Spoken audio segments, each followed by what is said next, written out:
성경 요한복음 4장에서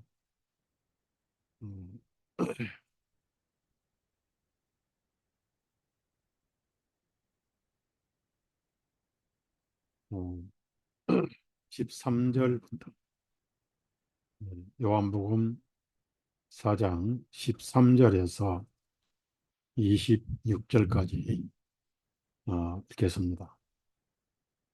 예수님께서 그녀에게 대답하여 말씀하시기를 누구든지 이 물을 마시는 자는 다시 목마르려니와 누구든지 내가 주는 그 물을 마시는 자는 결코 목마르지 아니하리니 오직 내가 주는 물은 그 사람 속에서 영원한 생명에 이르는 솟아나는 샘물이 되리라 하시니라. 그 여자가 주님께 말씀드리기를 선생님 그러하시니 그 물을 저에게도 주셔서 제가 목마르지도 아니하고 또 여기로 기르러 오지도 않게 하소서 하며 예수님께서 그녀에게 말씀하시기를 가서 네 남편을 여기로 불러오라 하시니 그 여자가 대답하여 말씀드리기를 나에게는 남편이 없나이다 하매 예수님께서 그녀에게 말씀하시기를 네가 나에게 남편이 없나이다 한 말이 옳도다. 이는 너에게는 5명의 남편이 있었고 또 지금 있는 자도 네 남편이 아니므로 그에 대하여 내가 진실하게 말하였습니다. 그 여자가 주님께 말씀드리기를 선생님 내가 알기로는 선생님은 한 선지자이니다.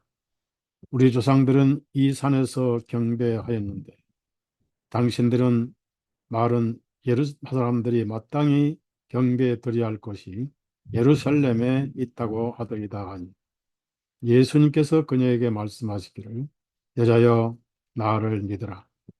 너희가 이 산에서도 아니고 예루살렘도 아닌 곳에서 아버지께 경배해 드릴 때가 오느니라. 너희는 너희가 알지 못하는 것을 경배하지만 우리는 우리가 경배해 드리는 분을 알고 있나니 이는 구원이 유대인들에게서 나오기 때문이라. 그러나 참되게 경배해 드리는 자들이 영과 진리 안에서 아버지께 경배해 드릴 때가 오나니 바로 지금이라. 아버지께서는 이렇게 자기에게 경배해 드리는 자들을 찾으시느니라. 하나님은 한 영이시니 그분께 경배 드리는 자들은 반드시 영과 진리 안에서 그분께 경배 드려야 할지니라 하시니 그 여자가 주님께 말씀드리기를 저는 그리스도라 하는 메시아께서 오실 것을 아나이다.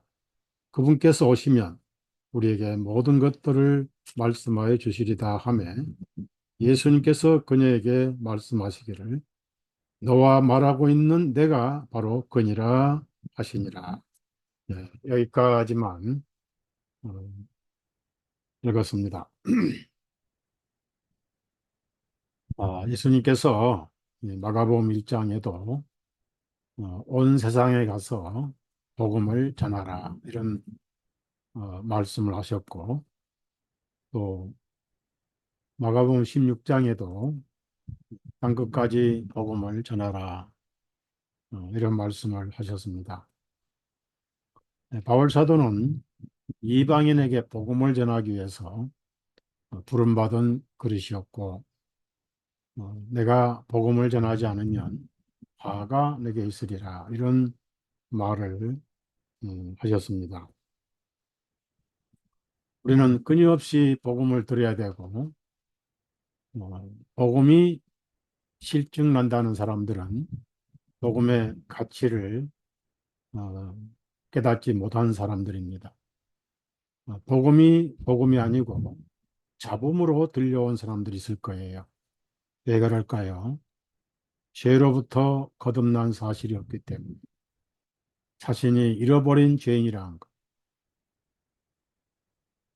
여러분이 요즘 교회 단톡방에 제가 죽음 저 너머의 문이라는 글을 계속 올리고 있는데, 어, 한 소녀가 자살을 했어요. 집에서 자꾸 형제간에 비교를 하고, 어, 학점이 낮다고 자꾸 핀잔 주고, 그래서 왕따 당하고 우울증에 걸려서 어, 수면제를 수십 알을 먹고 자살을 했는데, 어, 결국은 죽어서 그가 영혼이 빠져나와서 비록 14살밖에 안 됐지만은 유황불을 있는 곳에서 어, 지옥의 마귀들이 붙들고 안 놓아주려고 해서 영이 왔다 갔다 하면서 어, 쫓아내달라고 했는데, 듣는 사람들이 의사를 쫓아내달라고 한 것이 아니고 지옥에 있는 마귀들을 쫓아내달라고 이렇게 했는데, 나중에 깨어나서 간증을 했습니다. 아, 영혼 속에는 천국과 지옥밖에 없습니다. 어, 그 의사가 직접 임상 기록에 남긴 책이고, 자신이 예수님을 믿지 않다가 환자들을 임종한 환자들을 많이 임상을 하면서 그들의 간증을 듣고 보니까 죽음 이후에 진정한 삶이 있구나. 그런데 한 군데만 있는 것이 아니라 천국은 너무나 아름답고 황금빛이 넘치는 도시가 있고, 그래서 천국에 다녀온 사람들은 다시 돌아오기를 싫어했고, 그래서 내세가 있다는 걸 알고 삶이 변화되는 그런 간증이 있고요. 지옥에 갔다 온 사람들은 너무 공포스러워서 자기가 지옥에 갔다 왔다는 것이 자존심 상해서 얘기를 잘 안 하는 사람들이 있다는 그런 기록이 있습니다. 그래서 히브리서 2장 보면 이 큰 구원을 등한히 여기면 어찌 피할 수 있으리요. 세상에서 성공 출세가 무엇을 의미합니까? 예수님 없이 어떤 명예와 권력과 부귀를 가졌다 할지라도 예수님이 없는 영혼은 유황불이 기다리고 있다는 겁니다. 지옥은 세상의 언어로 표현을 다 할 수 없는 공포, 끝없는 양심의 가책, 질림, 후회와 해안이 뒤섞이는, 그래서 그들의 구덕이라고 표현을 했지요. 천년이 아니라 만년이 아니라 10억 년이 아니라 가지가 없는. 그래서 영어 성경에는 이벌레스팅이라고 합니다. 잉이란 것은 계속되는 상태란 뜻입니다. 어디까지가 없다는 거예요.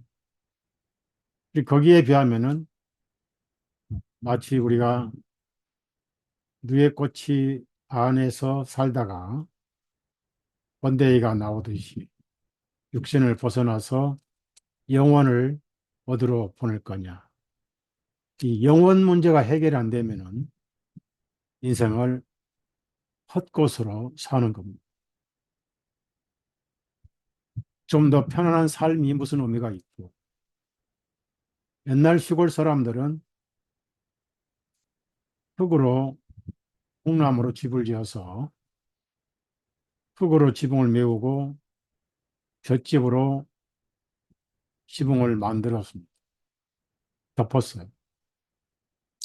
내년 가을이면은 동네 사람들이 모아서 지붕을 새로 뜯어 고치는, 그러면서도 행복했어요. 그러니까 40평, 50평 호화 아파트가 문제가 아니라니. 육신은 좀 더 편할 수 있고 좀 더 고생할 수 있겠죠. 옛날 시골 어른들은 전부 지게를 짊어지고 농사를 지었습니다. 요즘은 자전거도 아니고 추록으로 트랙터로 농사를 짓습니다. 영혼에 비하면 그것이 무슨 의미가 있을까요? 그래서 신후를 우리가 돌아봐야 됩니다.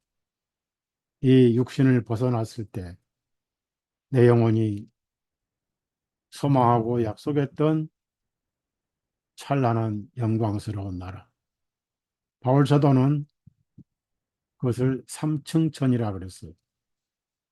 가히 이르지 못할 말을 들었다. 그 하늘의 영광이 너무 영광스러워서 세상의 언어로 표현을 할 수가 없었다. 그래서 세상의 어떤 백과사전 언어도 하늘나라의 그 찬란함과 영광스러움과 아름다움을, 그 평안함을 표현을 할 수가 없다는 겁니다. 그래서 우리가 들어도 실증나지 않는 것이 바로 복음이라는 거예요. 복음은 죄사함을 확인해주고 전해주고, 여러분이 죄가 얼마나 고통스럽습니까? 어둠에서 쥐새끼처럼 살 때는 빛이 없으니까 눈도 어둡고 어둠 속에 있는 것 자체가 낙이 되고 즐거움이 되죠. 바퀴벌레가 어둠 속에서 활동하다가 전깃불을 켜면 쏜살같이 도망갑니다. 어디로 도망갑니까? 빛이 없는 곳으로 도망갑니다. 하늘나라는 빛이고 예수님은 빛이고 복음은 빛입니다. 그래서 우리가 죄의 어둠에 있다가 복음의 빛을 받고 빛의 나라에 들어와 있습니다. 그래서 끊임없이 복음을 들어야 되는데 많은 교회나 그리스도인들이 구원은 기초다, 초보다. 무엇이 그러면 대학원생이 열차가 있는데 미국에는 앞에 기관차가 3개씩 엔진이 돌아가고 뒤에 객차가 화물열차가 100대, 200대씩 달라붙습니다. 생명은 기관차입니다. 바울 사도는 믿음에 있는가 자신을 시험하라 했습니다. 바울 사도는 선한 싸움을 다 싸우고, 선한 싸움이 무슨 싸움이었어요? 믿음을 지키는 싸움이었습니다. 왜 선한 싸움? 복음을 전하는 싸움이 선한 싸움. 많은 분들이 이 복음에 대해서 만나의 맛이 변하듯이 입맛이 변했죠. 만나가 변한 게 아니라 나중에는 박한 식물이다. 요즘에 전 세계적으로 기독교 안에 사탄이 강당을 차지하고 발악을 하고 영혼들을 사기치고 있습니다. 교회당 강대상에서 댄스를 치지 않습니다. 뭐 물을 뿌려가지고 팍팍 쓰러지지 않습니다. 귀신을 쫓아낸다고 축사 같은 그런 신비주의, 공중에 강사가 날아다니 사람들을 위에 올라서 발로 밟고 기독교가 완전히 뉴에이지 이런 기독교로 변해가고 있어요. 뭔가 젊은 사람들은 자극적인 것을 원합니다. 손뼉을 치고 소리를 지르고 아우성을 치고 성경 어디에도 성령님을 달라고 악을 쓰는 기록은 없습니다. 선물인데 왜 악을 씁니까?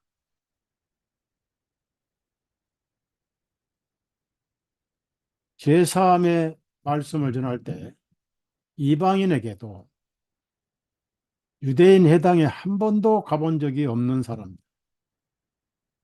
그것도 로마의 태양신을 섬겼던 사람들도 고넬로 집에서 베드로의 말씀을 듣다가 이분의 이름으로 죄 사함을 받는다 때 성령님이 선물로 주어졌어요.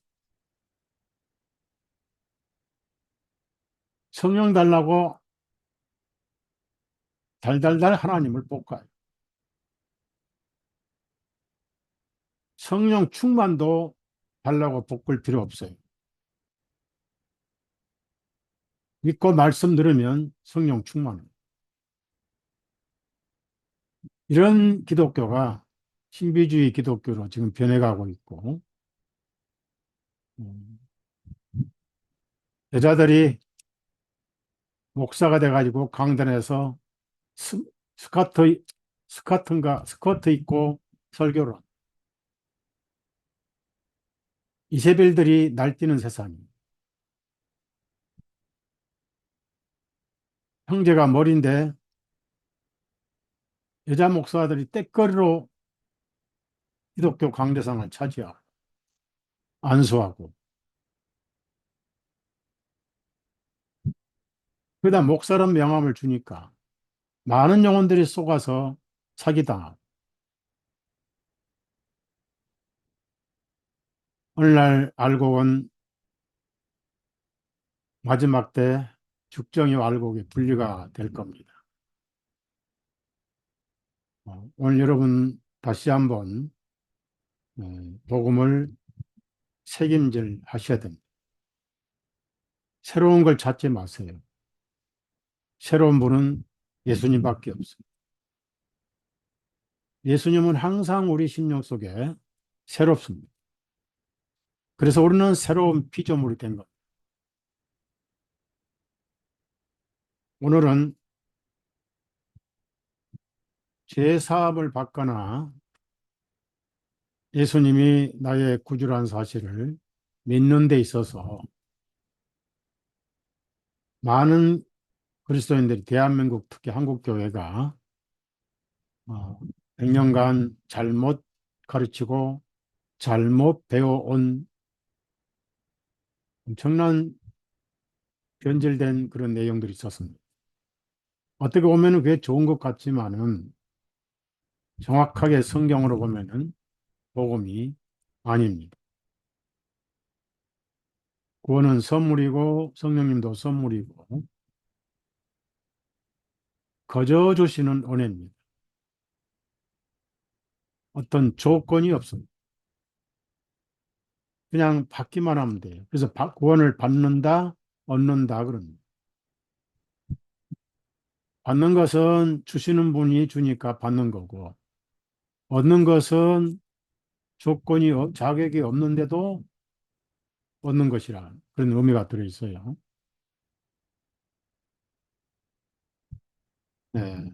많은 교회가, 많은 그리스도인들이 우리가 그동안은 잘못 배웠고 잘못 가르쳐 왔던 것이 뭐냐면은 뭘 하고 예수를 믿으라는 거. 뭘 하고 예수를 믿으라는 거. 이게 뭡니까? 회개하고 예수를 믿어라. 그래서 회개에 대한 의미를 저는 여러 차례 정확하게 표현한 글을 밴드에도 올렸고 단톡방에도 올렸고 할 수 있는 한 글을 남겼습니다. 그 회개가 메타노이아라는 원문이 있는데 그 원문은 마음으로 돌아오라는 뜻이에요. 그러니까 회개하라. 하나님의 왕국이 가까이 왔다. 그 말은 하나님의 왕국이 왔으니까 돌아오라는 뜻이지. 그동안은 왕국이 없으니까 돌아올 수가 없었어요.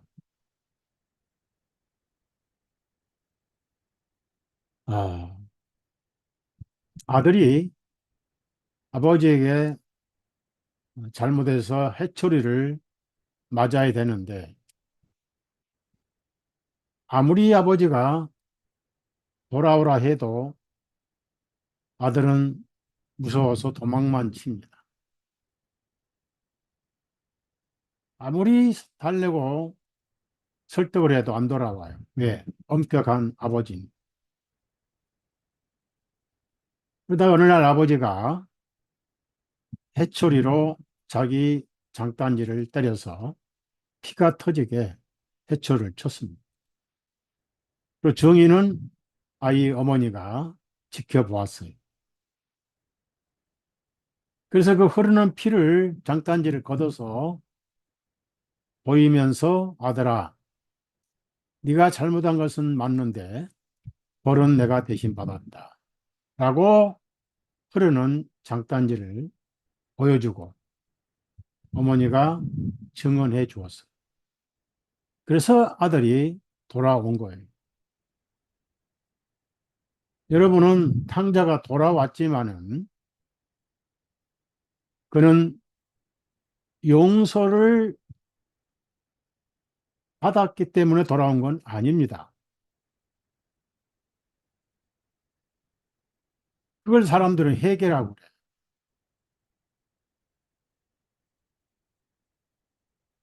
탕자가 돌아올 때는 용서를 받고 돌아온 게 아니라고요. 그의 마음은 품꾼으로 돌아왔어요. 그러니까 돈 벌러 온 거지. 죄는 자복하고 시인했지만은 용서를 받아서 아버지 품에 돌아온 건 아니란 얘기입니다. 누가복음을 여러분이 한번 반복해서 읽어보세요. 16장, 15장. 배가 고파서 품꾼으로 일하러 왔어요. 그런데 아버지가 마중을 나와서 아들이 저는 자격이 없습니다. 그냥 품꾼으로 써줘서 일당 받고 밥만 먹으면 감사하겠습니다. 라고 했어요. 그런 아버지는 마음에서 용서가 됐기 때문에 입을 맞추고 목을 끌어안고 입을 맞추고 새 신발을 신기고 손에 가락지를 끼고 새 옷을 입히고 잔치를 했습니다. 그때 탕자의 마음이 아버지께로 돌아온 거예요. 사람은 자기가 저지른 죄에 대한 인과응보를 생각합니다. 그래서 많은 기독교인들이 내가 죄 기억하고 죄를 이실직고하고 죄로부터 뉘우치고 죄의식을 가지고 잘못했다고 시인하고 그러고 예수님을 믿는 것으로 생각을 합니다. 그럼 예수님이 조건을 걸어놓은 거죠.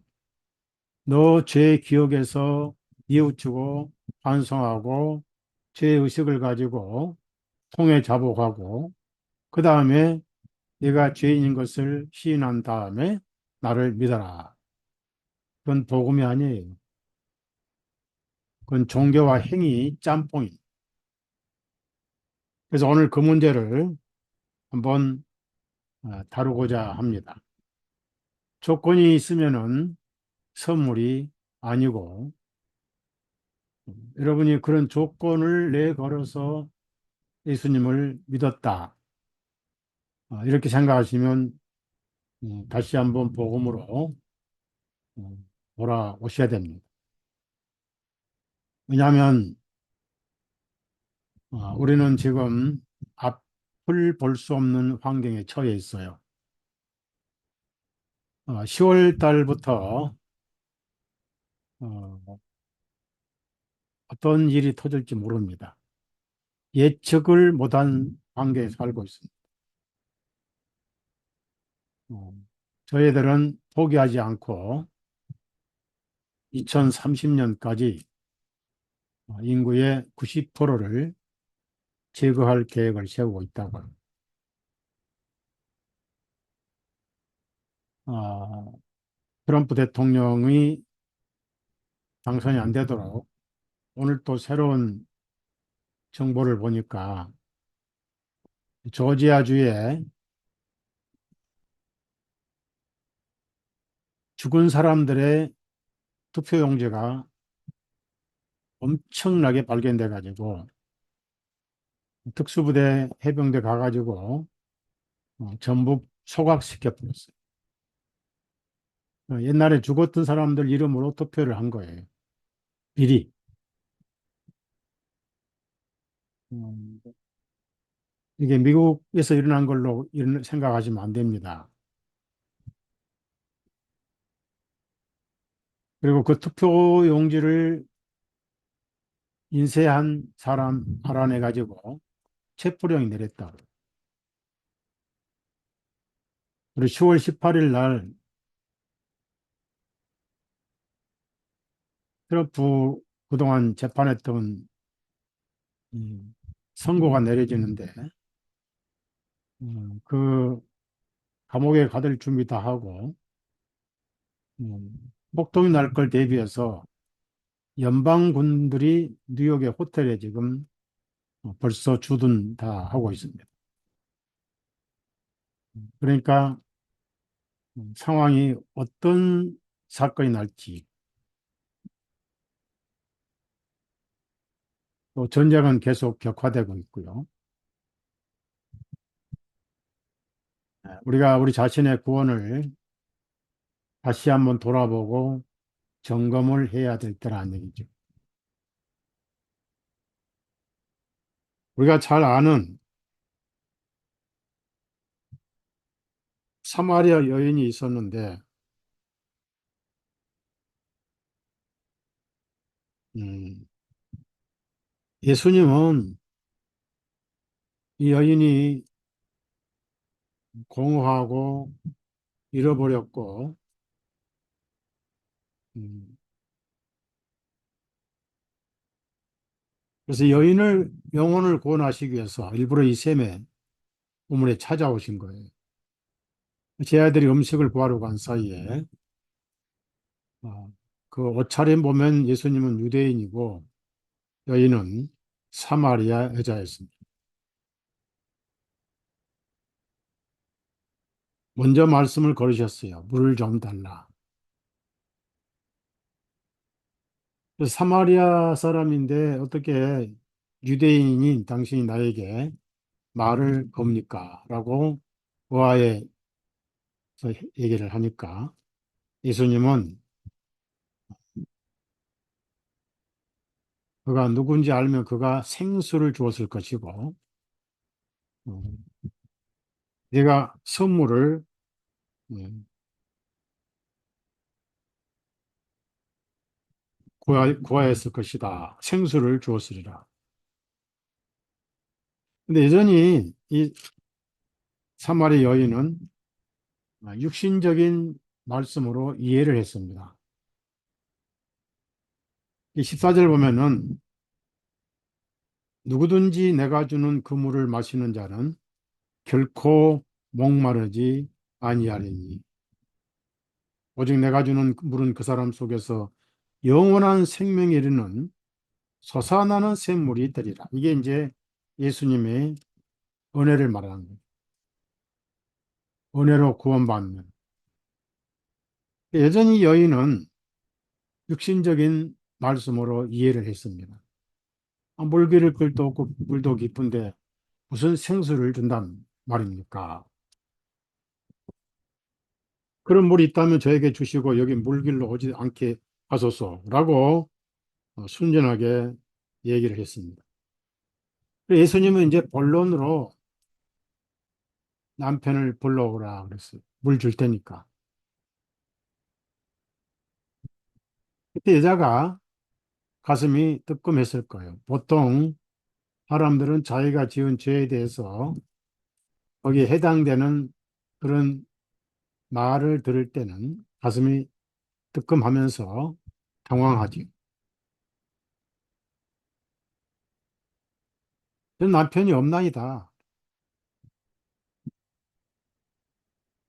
여기서 여러분이 꼭 기억해야 하실 것은 여자가 자기 죄를 시인하거나 세상 말로 더러운 여자라는 것을 예수님께 고백하지 않았습니다. 물론 예수님이 선지자라는 사실을 늦게 고백을 했죠. 자기 얘기를 다 아시는 바람에. 그런데 처음에 여자가 남편이 없나이다라고 하기 전에 사실 이러이러해서 좀 부끄러운 얘기인데 과거에 남편도 아닌 남자가 다섯이나 있었고 지금도 남자가 있는데 남편은 아닙니다. 한마디로 뭐예요? 더러운 창녀죠. 근데 그 얘기를 안 했어요. 그리고 그거에 대한 어떤 죄의식이나 감정도 없었습니다. 예수님 여기서 여자에게 죄 얘기는 한마디 하지 않으셨어요. 그래서 18절 보니까 이는 너에게는 다섯 명의 남편이 있었고 또 지금 있는 자도 내 남편이 아니므로 그에 대하여 내가 진실하게 말하였습니다. 죄 얘기는 안 나오죠. 너 더럽게 산 여자였다. 너 죄가 엄청나게 크다. 이런 말씀도 안 하시고 그 여인도 그 문제는 넘어갔어요.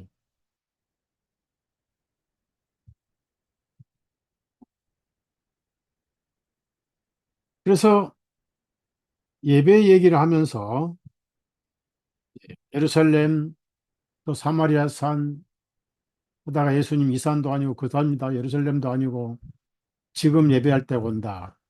지금 예배한다. 그 예배는 어떻게 합니까? 죄 문제가 해결돼야 예배가 되잖아요. 그래서 이 여자가 계속 제 얘기는 안 합니다. 자기가 얼마나 나쁘게 살아왔는지 얘기 안 합니다. 고치겠다는 얘기도 안 합니다. 지금 있는 남자와 헤어지겠다는 얘기도 안 합니다.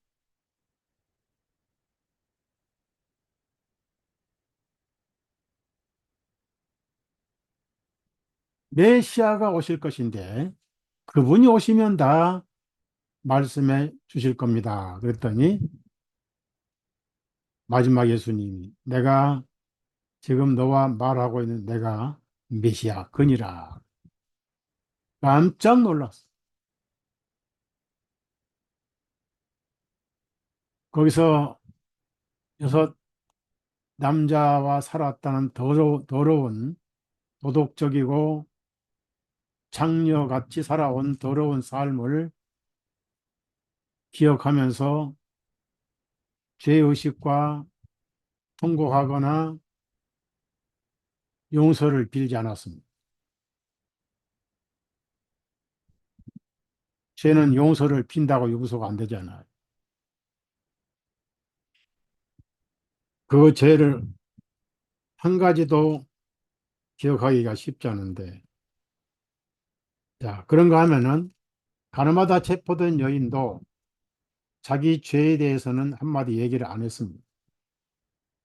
예수님이 죄 없는 사람이 돌을 던지라 했을 때, 누가 한 사람이라도 죄 없는 사람이 있었더라면 돌을 던졌을 거예요. 근데 이스라엘 법은 증인 두 명이 돌을 던져야 되기 때문에 두 사람이 죄 없는 사람이 있었더라면 그 돌에 맞아 죽었을 거예요. 네. 죄 없는 사람 아무도 없죠.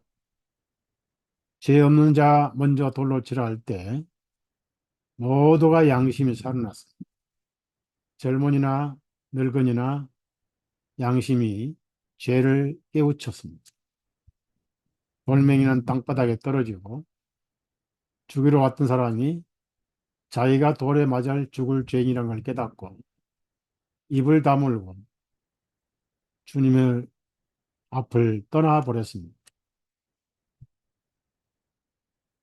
그럼 이제 돌로 칠 분은 예수님밖에 없는데 너를 정죄한 자들이 있느냐 없느냐? 없느냐? 없나이다. 그때도 여자는 자기 죄에 대해서 얘기를 안 했습니다. 잘못했습니다. 용서해 주옵소서. 다시는 안 그러겠습니다. 죄 의식이나 죄 자복이 없었어요. 다 알고 있는 거니. 여기서 제가 어쩌다 그렇게 죄를 지었는데 세상 말로 재수없게 잡혔나이다. 변명도 안 하고. 그런 가운데 나도 너를 정죄하지 아니하노라. 죄는 예수님이 아시니까 예수님이 자원해서 담당하시고 죄값을 치르셨지. 죄인이 죄를 자복하고 깨닫고 용서를 빌어서 용서해 주는 복음은 성경에 없어요. 그렇지만은 죄가 없으면 구원이 없잖아요. 네. 죄 사함으로 말미암는 구원이라고 누가복음 1장 77절에 죄 사함 받는 게 구원입니다. 죄가 없는데 무슨 죄 사함 받겠습니까? 그래서 죄를 알게 하시려고 변명을 못하게 하시려고 주신 것이 율법이라 그랬어요. 율법. 자, 로마서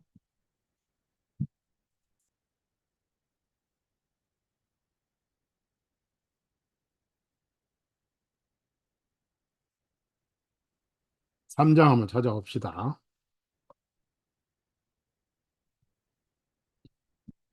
그러니까 예수님 앞에 복음을 깨달을 때 죄를 자각하고 자복하고 죄 의식을 가지고 용서를 빌고 다시는 죄 가운데 살지 않겠다고 각오하고 각서를 쓰거나 그렇게 해고 나서 믿는 것이 아니라는 얘기입니다. 있는 그대로 믿는 거예요. 자, 19절입니다. 로마 3장 19절. 이제 우리가 알거니와 율법이 말하는 것은 무엇이든지 율법 아래에 있는 자들에게 말하는 것이니 이것은 모든 입을 막아 변명을 막아 그러니요. 온 세상으로 하여금 하나님 앞에서 죄가 있게 하려.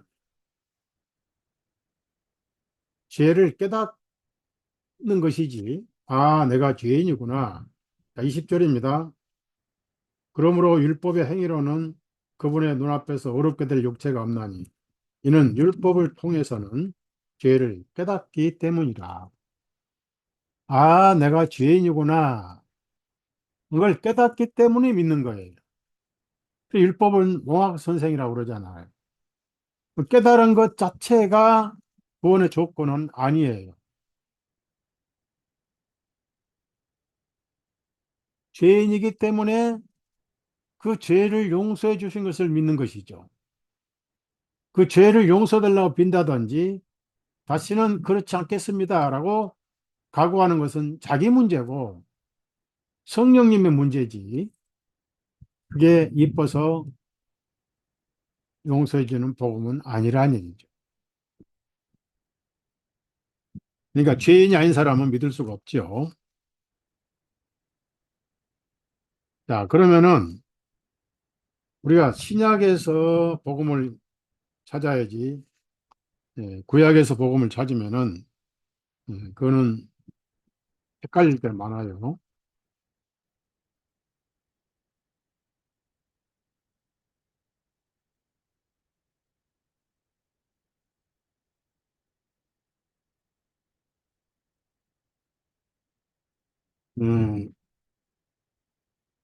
10편 34편 18절 보면은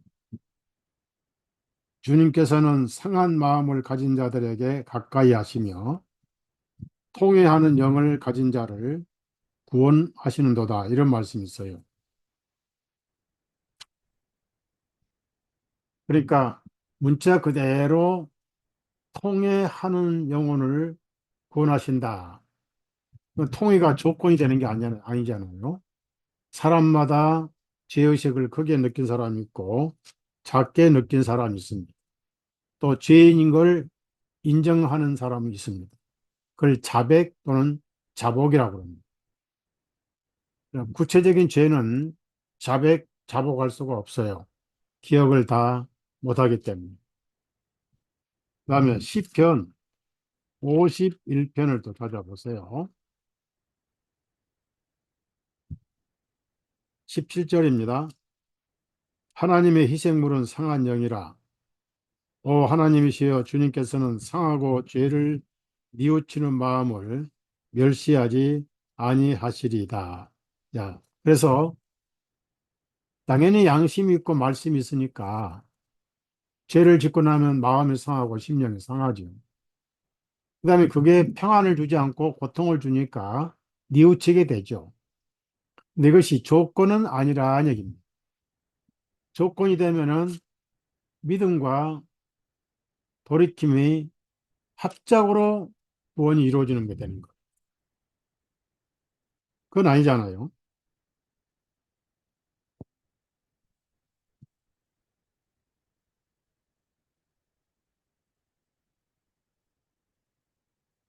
그 다음에 어,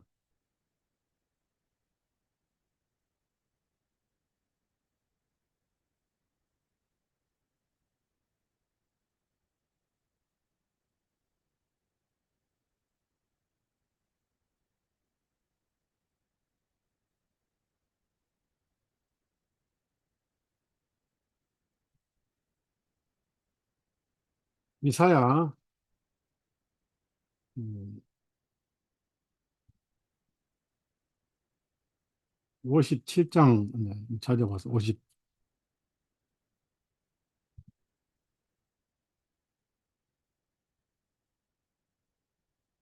이사야 57장 15절 보면 이런 말씀이 있어요. 영원히 거하시는 높고 우뚝 솟으신 분, 그 이름이 거룩하신 분께서 이같이 말씀하시기를 나는 높고 거룩한 곳에서 통회하고 겸손한 영을 지닌 자와 함께 거하며 겸손한 자들의 영을 소생하게 하고 통회한 자들의 마음을 소생하게 하는도다.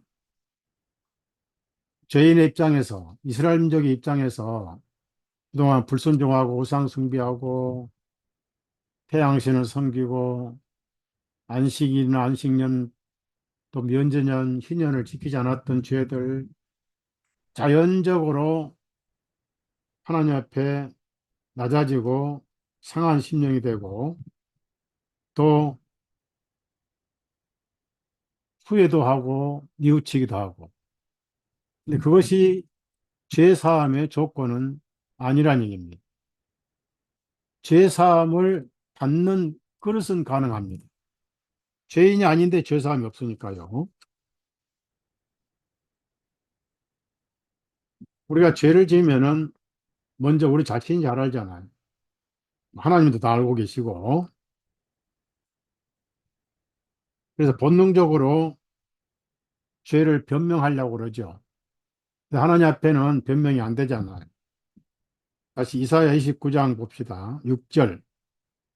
그들의 짠 것으로는 옷이 될 수 없을 것이요. 그들의 행위로는 자기를 가리울 수 없을 것이며 그들의 행위는 죄악의 행위라. 그들의 손에는 강포한 행습이 있고 그러니까 짠 것이라는 것은 변명, 핑계 이런 것들이죠. 그 다음에 12절 보세요. 12절. 이는 우리의 허물들이 주님 앞에 많이 있으며 우리의 죄들이 우리를 증거하기 때문이요. 또한 우리의 허물들이 우리와 함께 있고 우리의 죄악들도 우리가 아나니. 그러니까 우리는 죄를 지면 우리 양심이 알고 어떤 방법으로도 핑계할 수가 없습니다. 예레미야 17장에 보면 이런 말씀이 있어요. 제단불에 새겨졌고 마음판에 새겨졌다. 그래서 빛이 오면은 숨겨진 것이 드러나듯이 하나님의 앞에 내가 알고 있는 죄가 다 드러나잖아요. 그러니까 드러난 것을 자유의지로 시인하고 자백하고, 예, 그렇습니다. 저는 죄인입니다. 그건 자연적인 현상입니다. 조건은 아니에요. 죄 없는 자 먼저 돌로 치라 할 때 그 말씀이 전부 죄를 깨우쳤잖아요. 그 자연적인 현상인데 피해서 가란 말씀 안 하셨어요. 그들도 돌 내려놓고 우리가 죄인입니다 했더라면은 예수님은 정죄하러 오신 분이 아니라고 요한복음 3장 17절, 16절에 말씀하셨어요. 오히려 세상을 구원하러 왔느니라. 피를 흘리기 전까지는 구원이 안 이루어졌습니다. 그래서 마지막에 다 이루었다 하신 거예요.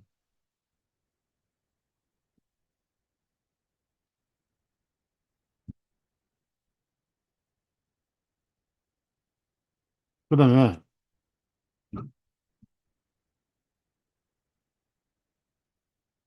잠언서 28장을 봅니다. 잠언서 28장 13절입니다.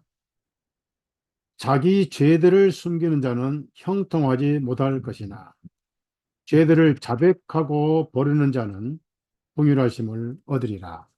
이 말씀도 자백하고 버리는 자, 긍휼을 얻죠. 그러나 자백하고 버릴 때 구원하시는 조건 구원은 아니에요. 이것도 자동 현상입니다. 왜냐하면 죄는 평안과 즐거움을 주는 게 아니라 고통을 주잖아요. 쓴 거는 먹어보고 이거 써 하고 다시는 안 먹잖아요. 죄도 마찬가지입니다. 죄가 쓰디 쓴 것을 선물하잖아요. 그래서 6월절에는 쓴 나물을 함께 먹어요. 그건 건강 문제에 전혀 상관없는 겁니다. 쓴 나물은 쓰디 쓴 죄를 기억하라니. 이스라엘 사람들은 이집트에서 400년간 노예 생활했고 마지막에는 지푸라기도 없이 벽돌을 만드는 쓰디 쓴 노예 생활. 죄를 짓는 자는 죄의 종이라 하고 사탄의 포로였습니다. 그걸 해방을 시켜주셨어요.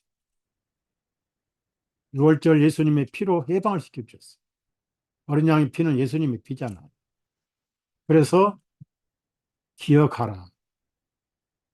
그 고통 속에서 해방받은 것을 기억하라. 그게 6월절입니다. 우리는 영혼의 6월절이라고 그래요. 처음에 모세를 보냈을 때 세 가지 이유로 백성을 보내야 된다. 하나는 하나님을 섬기게 하려고.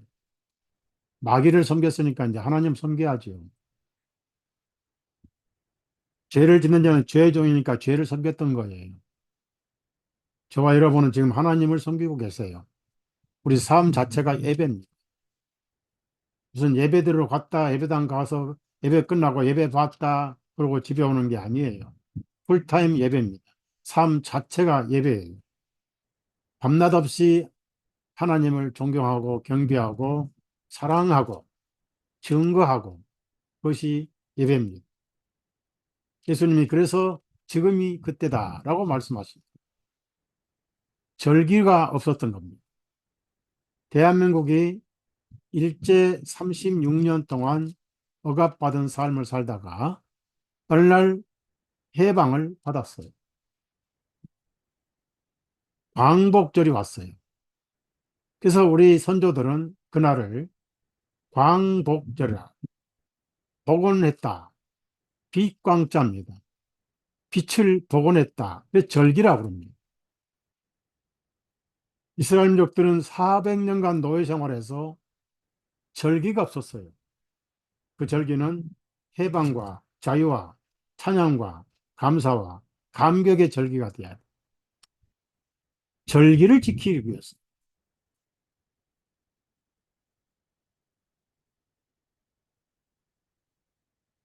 그 절기가 6월절이고, 그래서 하나님께 섬기고,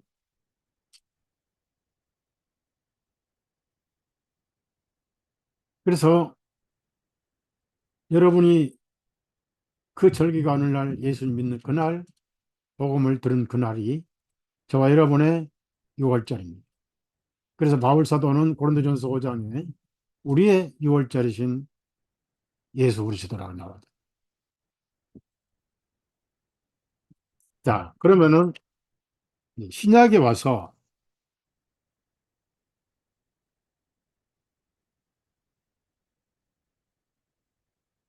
머리를 풀어 옥합을 가져와서 주님 발을 씻긴 여인은 처음부터 눈물을 주체하지 못했습니다. 그 눈물은 후회와 통의 눈물이 아닙니다. 후회와 통의 눈물은 자기 현상이고 당연한 것이고 조건도 아니고 후회와 통의 눈물이 있기 때문에 더 큰 구원을 주는 것도 아니에요. 자기 자신을 비교할 때 다른 사람보다 엄청난 더 죄가 많은 여자, 그런 여자를 구원하신 예수님 발이 그렇게 고마웠던 거예요. 얼굴도 앞에 들지 못하고 뒤로 와가지고 먼저 눈물이 왈칵 쏟아졌어요. 감격의 눈물이. 여러분은 감격의 눈물을 흘리지 않았다고 해서 구원을 못 받았느냐? 그건 아니에요. 자기가 받은 은혜에 따라 반응이 다 달라요. 그 다음에 이스라엘 여자들은 슬픔과 고뇌가 있을 때 여자의 눈물은 귀하지 않아요. 그래서 눈물병을 방마다 준비해 놓고 눈물을 닦지 않고 눈물병에 담아요. 그 눈물병을 쏟아서 주님의 발을 씻고 머리카락을 풀어서 닦았습니다. 그 다음에 그 발에 가지고 있던 옥합을 깨뜨려서 향유를 발랐습니다. 그리고 끝없이 눈물을 흘리면서 입맞춤을 그치지 않았습니다. 감격의 눈물이지 후회와 용서를 비는 눈물은 아닙니다. 일곱 귀신 들렸던 막달라 마리아, 용서해달라고 죄를 뉘우치고 죄의식을 가지고 괴로워하는 그런 기록은 없습니다. 감사와 감격과 나 같은 죄인 살리심, 고마워서 한없이 눈물을 흘리면서 입맞추기를 그치지 아니었습니다. 그래서 바리새인은 예수님을 초대해 놓고도 그 흔한 손발 씻을 물도 주지 않았습니다. 얼마나 예수님을 얕봤고 천대했어요. 그래서 예수님이 물었습니다. 500데나리온 탕감 받은 자, 50데나리온 탕감 받은 자, 누가 더 사랑하겠니? 그거야 500데나리온 탕감 받은 사람이 당연히 더 사랑하죠. 이 여자를 보라. 너는 내게 발짓을 물도 주지 않았지만 여인은 눈물로 내 발을 씻어. 너는 그 흔한 올리브유도 주지 않았지만 이 여인은 향유로 내 발을 닦아.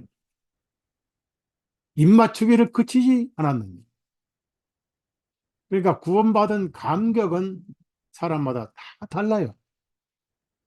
또 감격이 그렇게 냉정하다고 해서 구원이 아니냐? 아닙니다. 어차피 은혜니까 조건을 주시는 거예요. 받는 태도 보고 주려고 했다가 뺏어가는 그런 구원이 아니라고 말이에요. 차가운 마음도 복음을 들으면, 반복에 들으면 뜨거워집니다. 그래서 모든 찬송은 전부 구원받고 나선 거예요. 그 카톨릭 찬송이 들어있어가지고 가끔 이상한 가사가 들어있습니다. 내가 지금 하오니 피로 나를 씻어 주소서. 그 가톨릭 찬송이에요. 씻어 주신 것을 믿는 거죠. 그래서 그 막달라 마리아 여인의 눈물이 있는가 하면은 이디오피아 내시는 어떻습니까? 맨날 절기 때마다 예루살렘에 올라와서 절기를 지키고 그리고 또 내려가고 또 절기 지키러 오고 그러다가 이사야 53장 두루마리 읽고 있었습니다. 때마침 성령께서 빌립을 보내셨어요. 가까이 가라. 이사야 53장 읽고 있다. 읽는 것을 깨닫느냐고 물었어요. 지도하는 적 없으니 누가 이걸 내가 알 수 있겠습니까? 그래서 마차에 타라고 그래가지고 이 글이 이사야 자신을 위한 글인가요?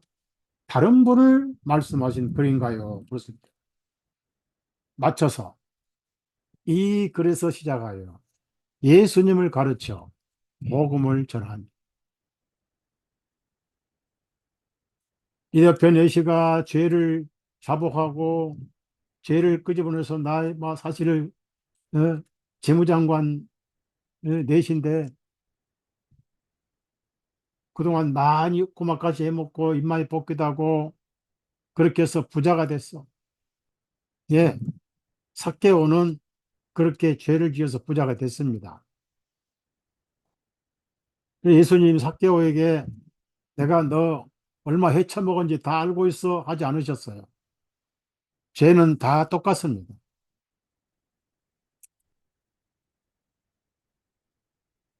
저는 옛날에 용산에서 포로동으로 공장 다닐 때 밤에는 신학교 다니고 낮에는 공돌이로 일하러 다녔어요. 한 달에 월급 7천 원 받았습니다.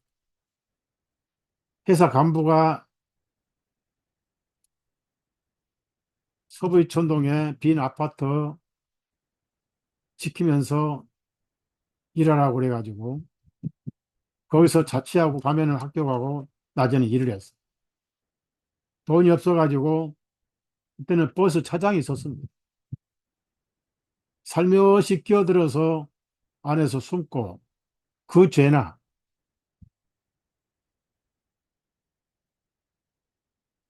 남자 여섯이나 거느리고 산 여자의 죄나 차별이 없어요. 똑같은 환경이 되면은 내가 그 여자였더라면 아마 나는 그보다 배 14명의 남자를 두고 살았을지도 모릅니다. 그런 거 안 따지고. 그래서 그 내시는 한 번도 자기 죄에 대한 얘기가 없어요. 분명히 이사야 53장은 죄를 짊어졌다라고 말씀이 나와요. 그 내시는 자기 죄 얘기 안 했습니다. 그 조건이 아니기 때문에. 죄를 자복하고 용서를 빌고 그런 게 없어요. 이사야 53장 한번 가볼까요?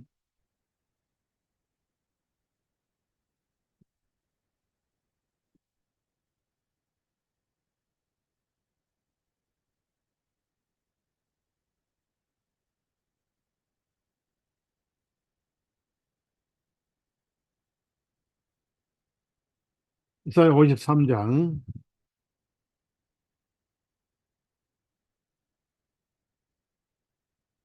자, 옆편 예시가 뒤에 있고 앞에 다 읽고 그렇게 있습니다. 우선 4절부터 있습니다. 그는 참으로 우리의 질고를 주고 우리의 슬픔을 짊어졌거늘. 예수님이죠. 이 이려편 내시가 이 글을 읽다가 그때는 예수님인지 몰랐어요. 우리는 생각하기를 그는 형벌을 받아 하나님께 매를 맞아 고난을 당하는도다 하였다. 이건 내시의 생각이었습니다. 5절. 그러나 그가 찔림을 당하면 우리의 허물들로 인하며 그가 상하면 우리의 죄악들로 인함이라. 줄을 치세요. 죄악들로 인함이라. 그가 징벌을 받음으로 우리가 평화를 누리고 그가 채찍에 맞음으로 우리가 고침을 받았도다. 우리는 모두 양같이 길을 잃었다가 각기 자기 길로 돌이켰으나 주님께서는 우리 모두의 죄악을 그에게 담당시키셨도다. 죄악을 담당시키도다. 이더피아 내시의 죄악을 담당시키셨도다. 그럼 사도행전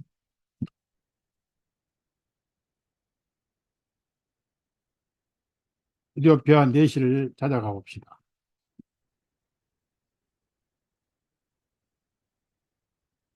자, 8장, 사도행전 8장 32절입니다. 그가 읽은 성경 기록은 이것이니 곧 그가 도살장으로 끌려가는 양같이 끌려갔으며 헐 깎는 자 앞에서 잠잠한 어린 양같이 그 입을 열지 아니하였도다. 그가 굴욕을 당하며 재판을 받지 못하였으니 누가 그의 세대를 밝히 드러내리요. 이는 그의 생명이 땅에서 끊어졌기 때문이로다 한 것이라. 그 내시가 빌립에게 대답하여 말하기 내가 당신께 청하노니 선지자 이 말씀이 누구에 관한 것이니 자기 자신이요 아니면 다른 사람에 관한 것이뇨 하니 그때 빌립이 자기 입을 열어 그 성경 기록에서부터 시작하여 그에게 예수님을 선포하니라. 예수님은 뭡니까? 죄를 사해서 구원하신 분이잖아요. 예수님 요한이 뭐죠? 요한. 예수님 요한이 뭐죠? 마태복음 26장 요한 있잖아요. 26절. 내가 피를 흘리면 많은 사람들의 죄를 제가 사함받는다. 이것은 내 피로 세운 새 유언이다. 그럼 그 유언은 뭐죠? 짐승의 피로 세운 유언이잖아요. 그 유언은 양심상으로는 온전히 할 수 없었잖아요. 히브리서 9장 9절 아닙니까? 제가 히브리서 9장 9절, 9장 14절은 반복해서 암송하라고 30년간을 외쳐왔어요. 자,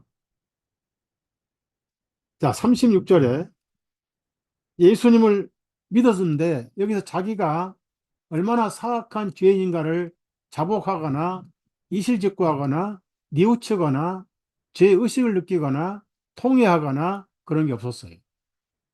왜냐하면 복음은 조건이 없거든요.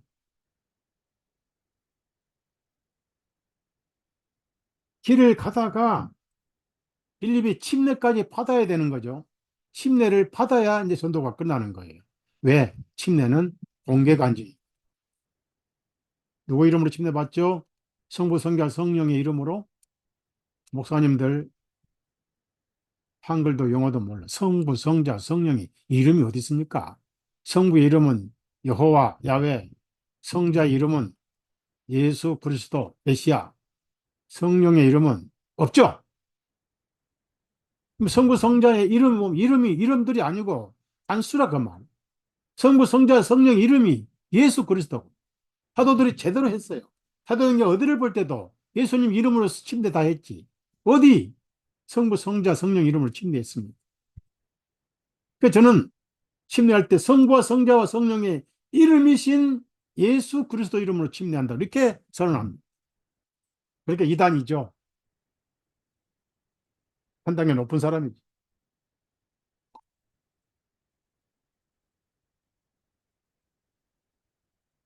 그래서 여기 37절에 보세요.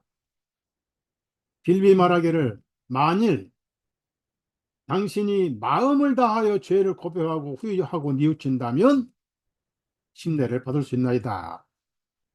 그럼 저는 성경을 고치는 이단이 되는 거예요. 여기서 중요한 단어가 있어요.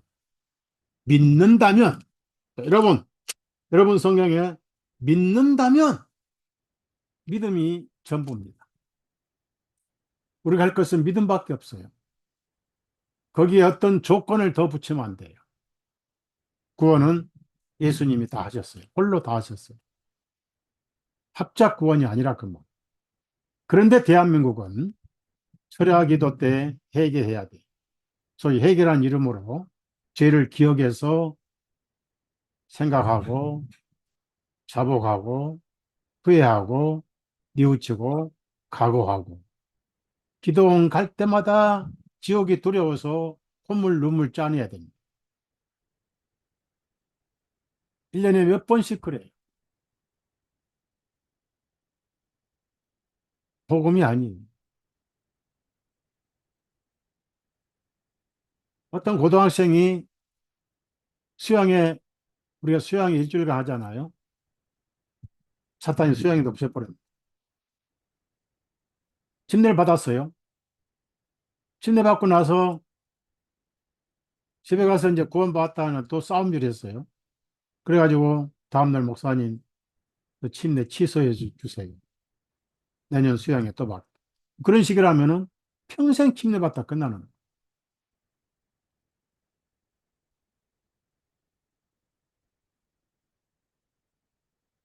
믿는다면 그래서 내가 예수님의 하나님 아들을 믿습니다. 여기서 어떻게 죄의식과 죄를 잡아 뉘우치고 후회하고 그런 거 없잖아요.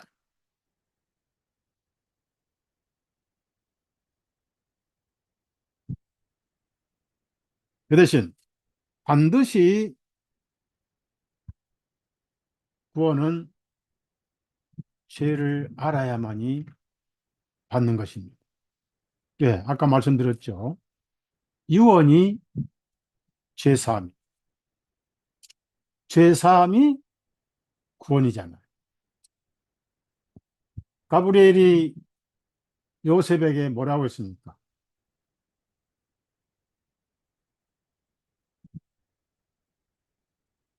임마누엘은 하나님 함께 계시다는 뜻이고 예수스라고 이름을 지어라. 예수와 원래 헬라어의 발음이 예수아입니다. 우리나라 말로 번역하다 보니까 예수라고 번역한 거예요. 옛날에 한문은 예수가 없잖아요. 이렇게 야소라고 그래요. 야소. 옛날 어른들은 한문으로 야소쟁이, 야소 믿으세요 그랬단 말이에요. 영어로는 지저스라고. 근데 이 지저스가 태양신 이름이죠. 예수 우리 한국말 괜찮아요. 예수와, 여호수아 다 예수와. 그것이 뜻이 뭔지 아십니까? 구원자란 뜻이에요. 뭐로부터 구원이에요? 자기 백성을 저희 죄로부터 구원하실 자시기 때문에 이름을 구원자라. 그럼 예수스라는 뜻은 뭡니까? 죄인을 구원하시는 이름입니다. 그러면 끝난 거예요.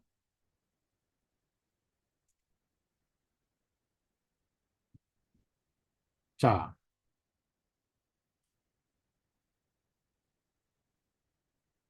로마서 5장 한번 찾아.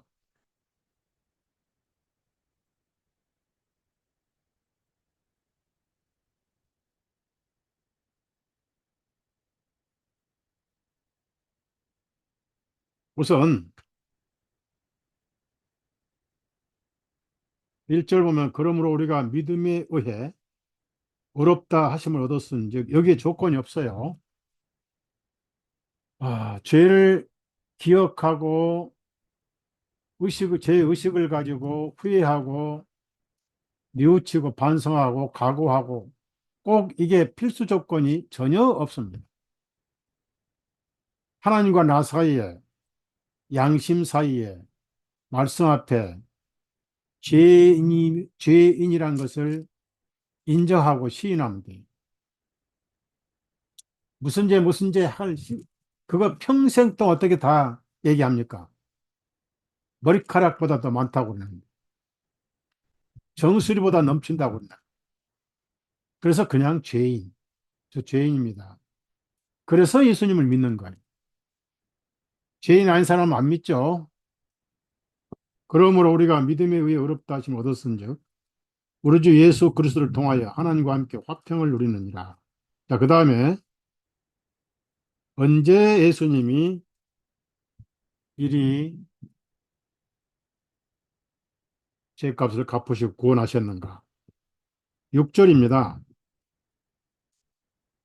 이는 우리가 아직 연약하였을 때에, 즉 죄 가운데 살았을 때에 그리스도께서 정하신 때가 되어 경건치 아니한 자들을 위하여 죽으셨느니라.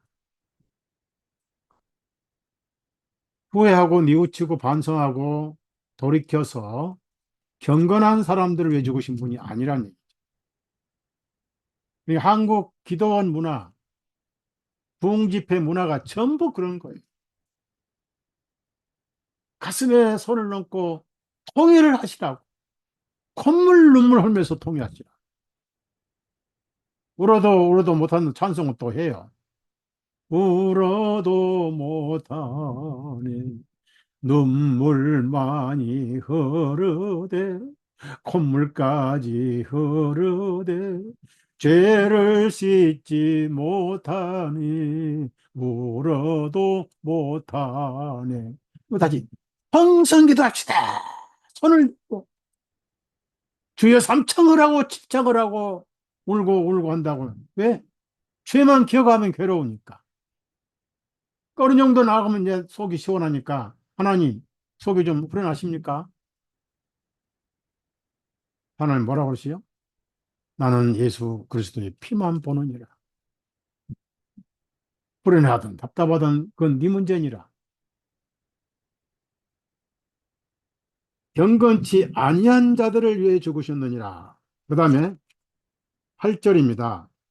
우리가 아직 죄인이었을 때에 줄을 치세요. 죄를 뉘우치고 반성할 때라고 고쳐 쓰시기도 하시죠. 마음대로 하세요.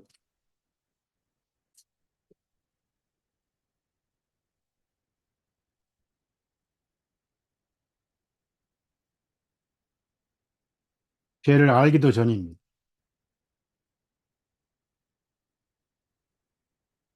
제가 로마서 강의를 방송할 때입니다. 그 극동방송에 제가 방송을 했어요. 그는 방송한 원고를 출판했는데 거기에 그 당시 회계에 대해서 워낙 지금도 한국에 회계 집회하고 그래요. 회계 집회. 좋아요. 죄를 기억에 내서 죄를 다시는 안 짓고 경건하게 살고자 하는 각오와 각성과 그 하나님 앞에 잘못된 살았음을 자복하고 어, 이제 정말 경건하게 살고자 하는 그런 집회 좋아요. 근데 그게 구원의 조건은 아니란 얘기다. 우리가 아직 죄인이었을 때에 죄를 알기도 전에 내가 이 책에다가 회개가 먼저냐. 그때는 회개가 죄를 버리고 통회하고 자복하는 걸로 인식이 됐기 때문에 구원이 먼저냐. 제가 구원이 먼저라고 그랬어요. 그래가지고 통합주의 이당 연구하는 최상경이라는 사람이 허달성 목사는 회개를 부정한 사람이다. 제가 월간지를 발행했는데 거기에 특집을 썼어요. 구원을 위한 회개와 생활 속의 반복적 회개라는 특집을 썼어요. 예수님께 돌아오는 것은 단회적 회개입니다. 돌아오는 건 한 번이면 돼요. 성경이 말하는 회개는 전부 돌아오는 거예요. 마음이 하나님께 돌아오는 겁니다. 왕국이 왔으니까 돌아오라. 이게 회개예요. 너 돌아오기 전에 죄를 뉘우치고 자복하고 통회하고 다시는 안 그러겠다고 각오하고 각서 쓰고 그리고 철저하게 콧물 눈물 짜고 그 다음에 예수 믿어. 그건 복음이 아닙니다. 그건 무서운 속임수예요. 선물이 아니에요, 그거는. 그래서 한국 기독교가 그래서 기도 문화가 생기고 금식 기도가 생기고 철학기도 생겨가지고 아파트 값 떨어지게 만들고 그걸 기독교 종교라고 합니다. 열 처녀 가운데 미르난 처녀예요. 미르난 처녀는 등은 가지되 기름병이 없었어요. 기름병은 생명이고 등은 행입니다. 밖으로 비추는 행위잖아요. 종교적 열심으로 빛을 비출 수 있어요. 새벽기도 합니다. 금식기도 합니다. 절하기도 하고 시키면 시킬 수 있어요. 하지만은 생명이 없으니까 어느 날 빛은 꺼져요. 여러분 속에 예수님이 기름병입니다. 예수님으로부터 생명이 우리 몸을 통해서 삶을 통해서 신앙 생활을 통해서 언어를 통해서 사상을 통해서 등불로 비추는 거예요. 등불이 왜 필요합니까? 어두운 밤길을 비추는 거예요. 어디가 어두워요? 여러분 집에 화장실이 어두워요? 세상이 어둡잖아요. 예수님 없는 심령이 어둡잖아요. 거기에 예수님의 복음의 빛을 비추는 게 바로 슬기로운 처녀들 아니냐. 그 다음에 이제 한술 더 뜹니다. 10절입니다. 10절. 이는 우리가 원수들이었을 때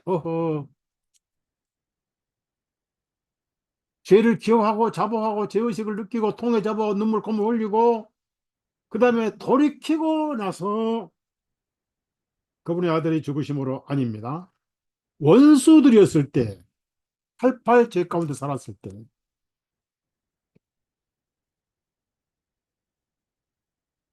그 아들의 죽으심으로 말미암아 우리가 하나님과 화목하게 되었은즉 화목하게 된 우리는 더욱더 그분의 생명으로 말미암아 구원을 받을 것이다. 이 구원은 육신적인 것을 말하는 육신 부활까지.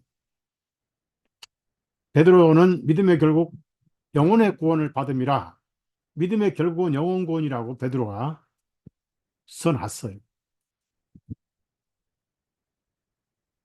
그렇다고 죄를 당당히 지면 그건 복음 아니에요. 죄 사함으로 말미암는 구원이 아니라 그 말. 그래서 구약에는 예수님이 피를 흘리기 전이니까 철저하게 죄인을 만들기 위해서 쓰인 말씀이 많잖아요. 그래서 상하고 통회한 심령이 필요했던 거예요. 너무 뻔뻔스러우니까. 그러나 신약에 와서 바울 사도가 복음 전할 때 상하고 통회한 심령만 구원받아라. 그런 복음이 어디 있습니까? 구원은 선물입니다.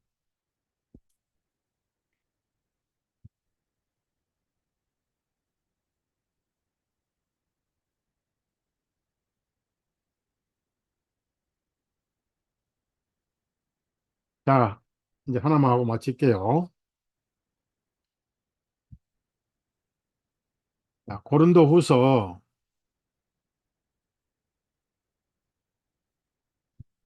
5장을 찾아보세요. 조금 하고 마칠게요. 여러분, 이 복음을, 여러분이 생각을 바꾸세요. 구원은 예수님이 다 해놓으셨고, 내가 할 건 아무것도 없고, 믿음으로 받기만 하면 돼.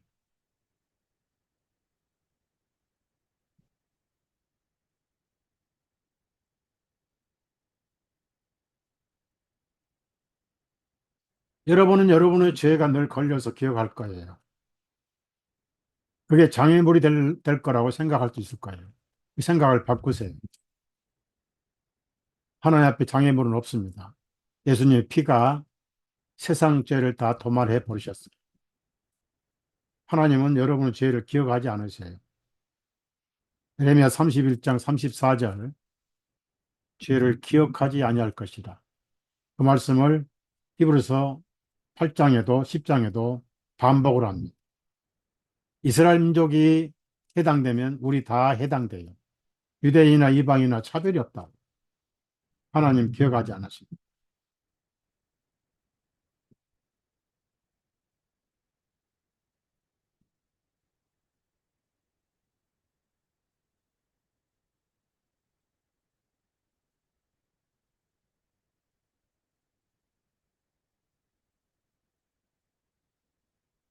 187장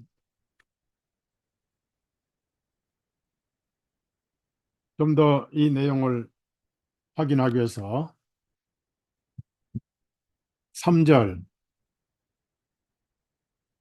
클로스비, 화니 클로스비란 분이 엄청난 시를 많이 썼는데 이 500장이 넘는 찬송곡 가운데 피를 흘리셨다, 죄를 사하셨다, 이런 말씀이 많은, 이런 간상은 수없이 많은데, 기억하지 아니하시네. 딱 한 장밖에 없어요. 굉장히 중요한 말씀입니다. 187장 3절만 합니다. 너희 죄 사해 주사 기억 아니하시니 너희 죄 사해 주사 기억 아니하시니 불쌍한 사람들아 오라 하시니 너희 죄 사해 주사 너희 죄 사해 주사 기억 아니하시니 기억 아니하시니 언제부터 기억하지 아니하세요? 피를 뿌리신 그날. 여러분 구약에 속죄일에 1년에 한 번씩 대재앙이 자기와 가족을 위해서 피를 뿌리고 다음에 염소 2마리, 한 마리를 먼저 죽여요. 그건 히브리어의 여호와를 위한 염소입니다. 항상 하나님의 공의가 먼저 이루어져야 합니다. 피를 앞에 한 번, 위에 한 번, 앞에 7번을 뿌려요. 그 다음에 살아있는 염소는 죽이면 안 돼요. 우리가 죄는 10,000번을 지어도 한 번 죽습니다. 죽는 것은 무조건 죄의 싹이에요. 그러면 예수님은 하나님이시고 하나님 아들이시고 편견이 없고 사심이 없는 백부장이 선언했어요. 이분은 진실로 의인이었도다. 진정으로 하나님 아들이었도다. 그분에게는 죄가 없다고 요한일서 나오고 히브리서 4장에 그에게는 죄가 없다. 죄를 알지도 못하신 분이라고 고린도후서에는 표현하고 있습니다. 그분이 피를 흘리셨습니다. 그래서 염소 한 마리 피가 흘리면 죄값은 집을 냈는데 그 다음에 문제다. 또 한 마리 살아있는 걸 죽이면 안 돼. 한 번 죽는 거예요. 그래서 히브리서 9장 27절에도 한 번 죽는 것은 죄는 1,000,000번 짓잖아.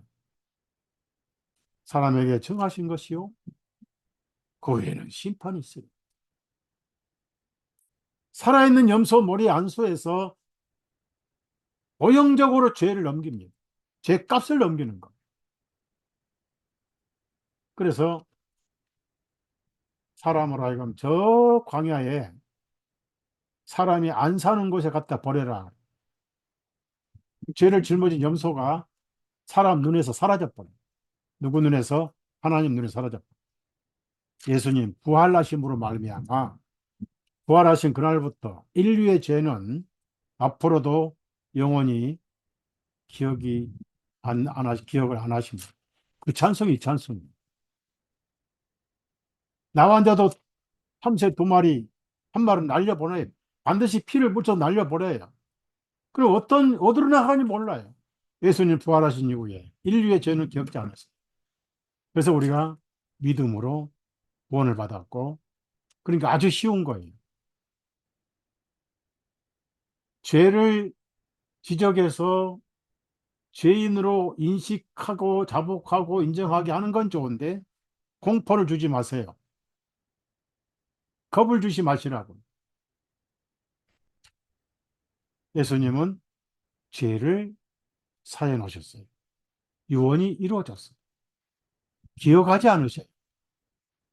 여러분도 전도할 때 죄인이라는 것을 알게는 하되 그 사람 죄를 기억하거나 그 사람을 두렵게 하거나 공포를 주지 마시라. 복음은 평안하고 즐겁게 하는 것이지 더럽게 하는가?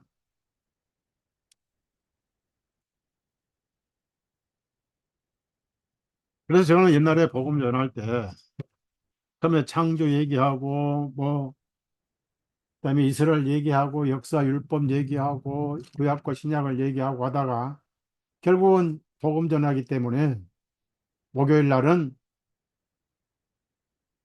어, 수요일 날은 우리가 어떻게 죄인 됐고 구체적으로 죄가 무엇인가?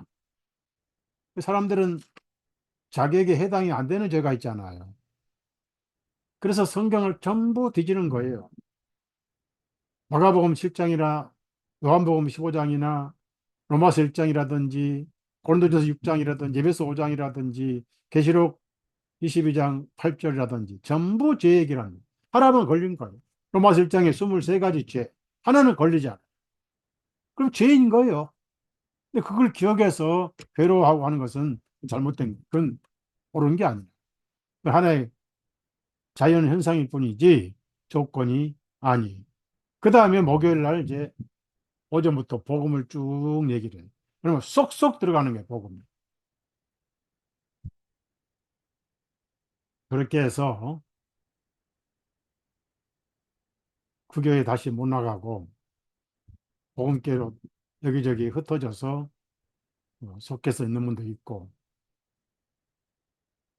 복음교회도 문제가 많거든. 어떤 사람은 어떤 복음교회는 복음교회인지 아닌지 모르겠어요. 아파트 팔아서 돈 가져오고 전세금 빼서 돈 가져오고 돈. 돈이 없으면 믿음으로 빚내서 오라니. 예전에 어떤 자매가 1,000만 원 내라고 그래. 나 돈이 없는데 놀고 있는데 어떻게 내? 그러니까 빚을 믿음으로 빚을 내서 1,000만 원 헌금하라. 이 자매님이 뭐라고 했냐면 그러면 자매님이 믿음으로 1,000만 원 빌려주세요. 그러니까 핵 돌아서더래.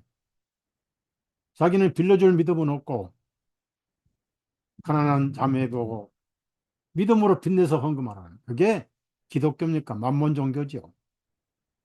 뭐 나의 남의 종교 비판할 건 아니지만은 한 구절 읽고 마칩시다. 히브리서,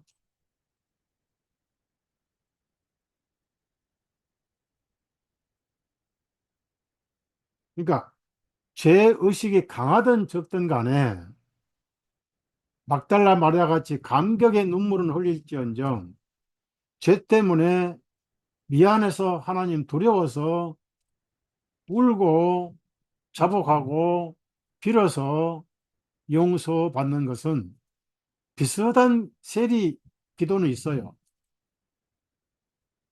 가슴을 치며 불쌍히 여겨달라. 그건 그냥 죄인인 것을 인정했지. 왜냐하면 거기는 세리가 있잖아요, 세리. 세리하고 바리새인 있잖아요. 바리새인은 자기 의를 자랑했으니까 대조하기 위한 것이고 흠물 흘렸다고 해서 그리고 믿었다고 해서 구원받은 게 아니에요.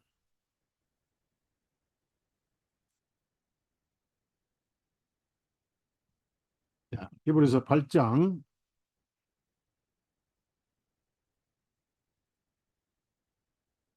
10절 먼저 읽습니다. 왜 이 구절을 바울 사도는 두 번씩 강조했습니까? 중요하기 때문에. 이는 그 날들 이후에 내가 이스라엘 집과 더불어 세울 그 언약은 이것이니 내가 나의 법들을 그들의 생각에 두고 그것들을 그들의 마음에 기록하리라 주가 말하노라.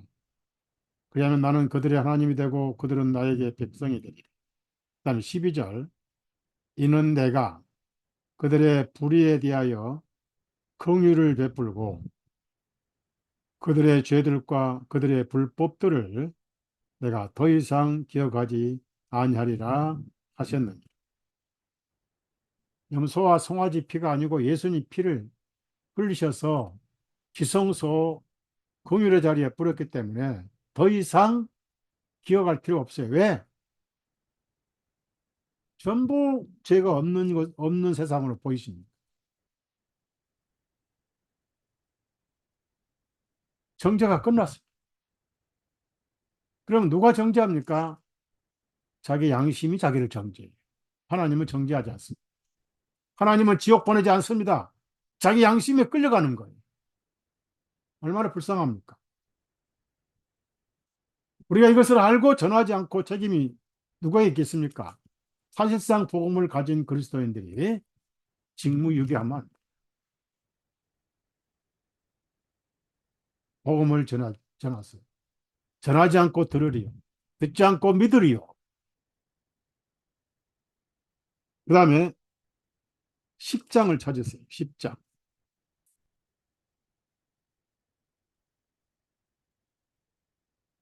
성령님이 증언하십니다. 15절입니다. 15절부터 18절까지입니다. 이에 대하여는 성령님께서도 우리에게 증언하시나니 이는 그 후에 그분께서 미리 말씀하시기를 그 날들 이후에 내가 그들과 세울 언약이 이것이라 주가 말하노라. 내가 나의 법들을 그들의 마음속에 두고 그들의 생각들 속에 그것들을 기록하리라 하신 후에 또 그들의 죄들과 불법들을 내가 더 이상 기억하지 아니하리라 하셨기 때문이라. 자, 그래서 18절에 이제는 이것들을 사면하셨은즉 동시에 기억지도 아니하신즉 거기에 더 이상 죄를 위하여 예물을 드릴 필요가 없느니라. 그래서 복음은 쉬워요. 이디오피아 내시는 강력한 죄의식이 없었습니다. 그런 한 가지 알은 것은 예수님이 죄를 담당하신 것을 믿었던 거예요. 마음으로 믿으면 그랬어요.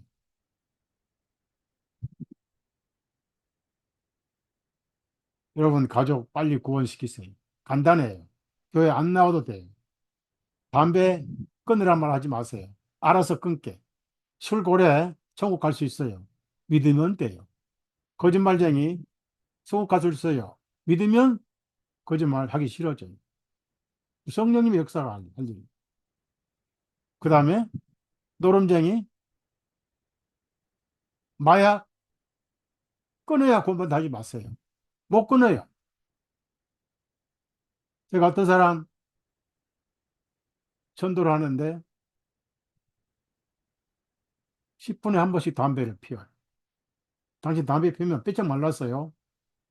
안 그래도 삐쩍 마른 사람이 기침하고 당신 담배 못 끊으면 죽어요, 죽어.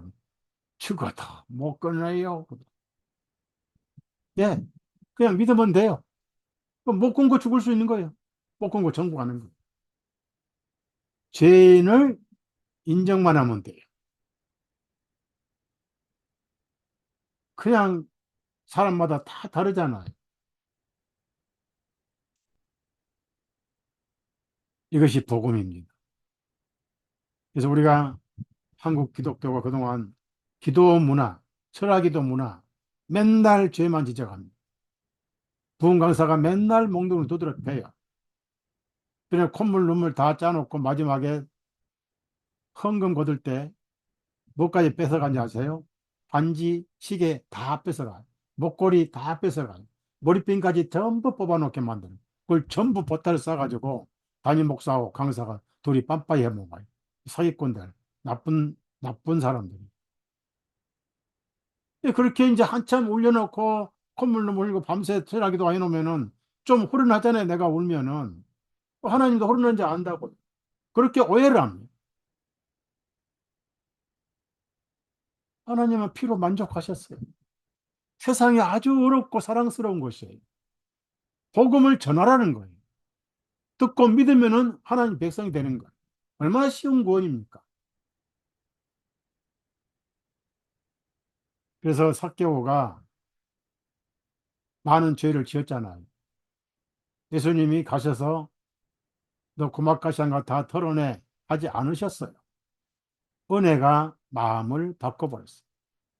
내가 누것을 훔쳤으면은 4배나 갚겠습니다. 내 재산의 절반을 가난한 사람에게 주겠습니다. 마음이 변하고 온 거예요. 무엇이 그렇게 만들었어요? 은혜가 그렇게 만든 거예요. 그게 열매입니다. 열매가 적어도 괜찮아. 강도는 열매를 맺을 기회가 없었습니다. 어차피 구원은 공짜니까 안 하고 가도 괜찮아. 아무것도 안 하고 가도 괜찮아. 부담 주라고 구원하신 게 아니에요. 하나님의 사랑이. 아, 한 구절 더 읽고 마칠게요. 이사야, 밤새 할 수도 있지만은 그만해야지. 너무 여러 피곤하신데. 이사야 43장 25절부터 26절입니다. 나 곧 나는 나 자신을 위하여 내 죄악들을 지워버리는 자니 내 죄들을 기억하지 아니하리라. 기억하지 아니하리라. 여기도 기억하지 아니한다고 그랬죠. 그 다음에 이사야 44장 22절입니다. 내가 짙은 구름 같은 내 허물들과 구름 같은 내 죄들을 지워버렸으니 내게로 돌아오라. 이 돌아오라 얘기죠. 이는 내가 너를 구속하였기 때문이다. 그래서 이거는 미래에 예수님 안에서 살 것을 미리 보여주시는 거예요.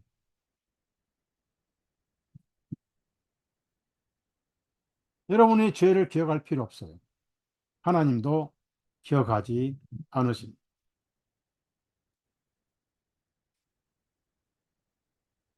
복음은 누리는 것이고 쉬는 것이고 영혼도 평안하시고 육신도 건강하시기 바랍니다. 마치겠습니다.